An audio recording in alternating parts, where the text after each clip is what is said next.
As part of the assignment, one of the things that we're going to do is do some work inside of Photoshop. So the additive color wheel, I want you to kind of go and build your own example of the color wheel. And we're dealing with photographic colors, right? So there's two systems. One's an additive color, one is a subtractive color. And so photography deals with the additive color system, so it's dealing with red, greens, and blues. And you have to imagine that it's in a field of black, right? So, if you think of photography, right, if there's no light, we have black, right? If we add all colors, we end up with white, right? And when those break down, it's really those three primary colors, R, G, and B, that are going to create white. So what we're going to be doing is creating in Photoshop a document of black, and you're going to create three separate channels, one of red, one of green, one of blue. And we're going to be using a shape, and I'll kind of walk you through that. And then those shapes are going to overlap. And in their intersections, where two colors meet, they're going to create one of the secondary colors. And where all three meet, it should create white. And we'll be needing to use blending modes, so we've been practicing kind of using layer masks and blending modes and those sort of things over the last couple of assignments and through some of the tutorials and back in Photo 1. So it'll be another way of kind of seeing how those layers interact and working with those blending modes as well. So I'll kind of walk you through it just really quick in the tutorial, and then you can kind of at the same time follow along and get that done on your computer doing Photoshop as well. So here we are inside of Photoshop. Let's start off by creating a new file. So we're going to go File and then New. And we need to set up what our canvas is going to be. So let's just go ahead and click here where it says inches and choose pixels. And let's just set it to be 2000 pixels by 2000 pixels, which is kind of our normal size for Weebly. And then we'll say Create. So by default, when we hit Create, Photoshop's going to create a white background. Right, but we talked about that with photography, we want it to actually be a black background. So for additive color, because we're going to be adding light. So there's several ways we can make it black. You can just go Edit Fill with black, or if black is your foreground color, you can just do Option Delete or Command Delete, depending on if it's the foreground or the background.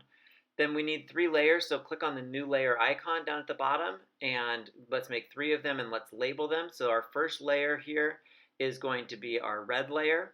The second layer, let's label that by double clicking to be our green layer, and our third layer is going to be blue. That way we've got a channel for each of our red, green, and blue. Once those layers are created, what we need is we need a object, right? So if you want to do it this way, you can. Don't use SpongeBob, but find some other sort of shape that will make sense. And I'm just going to pick this one here that has a transparency. And I'm going to just say save or copy image. Let's just copy it. So once I have that copied, I can just switch back over into Photoshop and paste, Command V. Now when I paste it, it's got all the detail and everything else, but really I'm just interested in the shape. So what I'm going to do is I'm going to hold down the Command key and I'm going to click right on the layer picture. That will give me the marching ants. So now that selection is now kind of activated for the shape of SpongeBob. And I'm going to fill. So I'm going to go Edit and Fill. And then from here, I'm going to click where it says Content Aware, and I'm going to choose instead Color. When I do that, then I can just pick my color. Now we want to set it to 100% red, or sorry, we're on the blue channel, so we're going to do blue. So I want red to be 0, green to be 0, and 255 is the maximum amount of value in any color. So I'm going to go 255 for blue, and then say OK. That will then fill that shape with blue. Now what I want to do is actually switch over to my green channel, and because I'm in a selection tool, I can move the selection, not the blue object. So I'm just going to drag that marching ant up over here. I'm on the green layer, so I'm going to go ahead again and go Edit, Fill. And then it already says color, but I don't want the same color, so let's click here on that on the color and then reselect color, and that brings up our color swatches. And then we don't want to just pick any old green. We want green to be 255, but we want the blue channel to be 0. And then OK. And then OK. So now I've got a green SpongeBob, and now I'm going to switch to red for my final channel. And I'm going to go ahead and move that down in position. This time we're going to do the color in a slightly different way. So we're going to go down to the actual color swatches at the bottom. We're going to click on the foreground color, and then this time instead choose to set our color to red. So it's going to be 255 red, and then 0 green, 0 blue. And then to fill, we can just either do edit fill with foreground, or we can just simply on the keyboard do option delete. That will then fill with the foreground color. Now that we've got all of our colors, you can see they're just kind of interacting with each other. We've got these three layers kind of stacked on top of each other. And if I move them around, it just is going to change its arrangement, but we've got this blue one in front of the red one and the green one.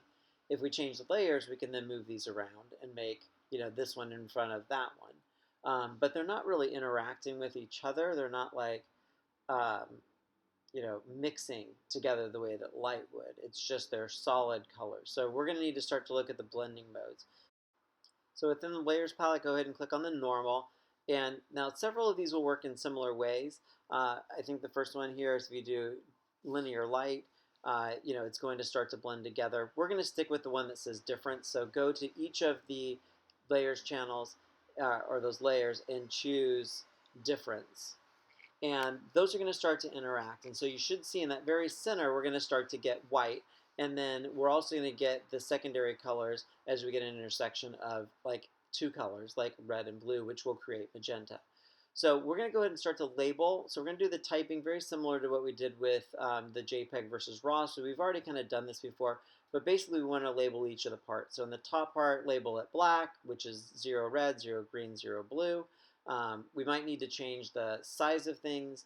We might need to change the font color or the font size, but we'll label each of these. So we've got blue, we've got red, and green. Again, red being 255, and then 0 and 0 for green and blue. If you need to change the sizing of things, we can always do Command T and transform, stretch those around, and then just label each of these parts. So when we get Magneta, then that will be a creation of 255 blue, 255 red, and 0 green. Green being its opposite color. So just get each of those labeled, and then once you have them all labeled, we've got lots of these text layers. Best thing to do is do Shift Command, select all of them, and at the bottom just hit Group. We'll just label this group text. That way, if we did want to minimize or hide stuff, then those are all in one part. We can turn on and off that eyeball, which will turn them off if we wanted to, but they're still completely editable. Once all the type is in place and everything is labeled, then go ahead and do a Save As. Save this as a Photoshop document in case you need to make any modifications or changes. Hit Save. Make sure you know where you're saving it to. Also, go ahead and do a Save As. Save it as a JPEG. And then also save it as a GIF file.